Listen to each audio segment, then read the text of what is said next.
সিরিয়ার সামরিক বাহিনী, বিমান বাহিনী এবং রাশিয়ান সামরিক বিমানের সম্মিলিত সন্ত্রাসবাদ প্রতিরোধের অ্যাকশনে ঝাঁকে ঝাঁকে নির্মূল হচ্ছে বহু বিদেশি সন্ত্রাসী যোদ্ধাসহ হায়াত তাহরির আল শামের সন্ত্রাসীরা।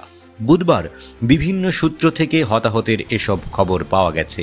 সিরিয়ায় রাশিয়ান সমন্বয় কেন্দ্রের প্রতিবেদনে বলা হয়েছে, উত্তরাঞ্চলের আশেপাশে বিদ্রোহীদের জমায়েত পয়েন্ট এবং আস্তানায় আঘাত হানা হয়েছে।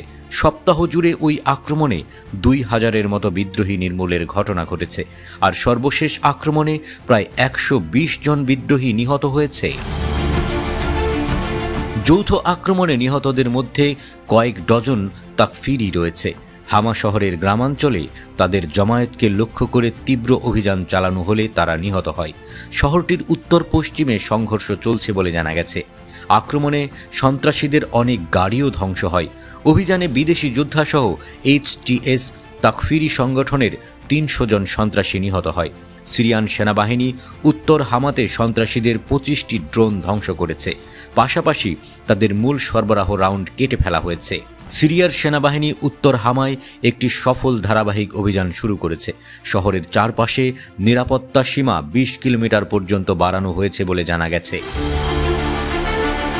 দক্ষিণ ইদলিবে সিরিয়ার সেনাবাহিনী তার বোমা হামলা জোরদার করেছে, যার ফলে তাকফিরিদের মধ্যে উল্লেখযোগ্য হতাহতের ঘটনা ঘটেছে।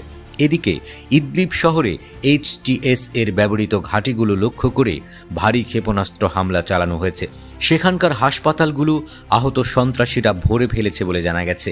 HTS আহত সন্ত্রাসীদের হাসপাতালে ভর্তি কঠোরভাবে সীমিত করার চেষ্টা করছে। এমন কড়া মার খেয়েও তা থেকে লাভ তোলার পথ পেয়ে গেছে তাকফিরিরা।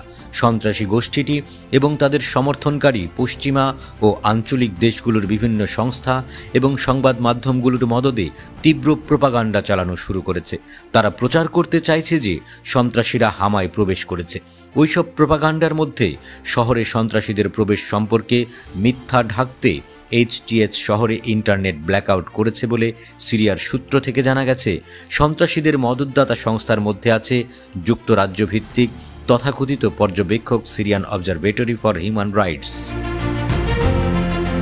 সিরিয়ার নিরাপত্তা সূত্র অবশ্য নিশ্চিত করেছে যে হামা সম্পূর্ণ নিরাপদ। শহরের চারপাশে সশস্ত্র বাহিনী মোতায়েন রয়েছে।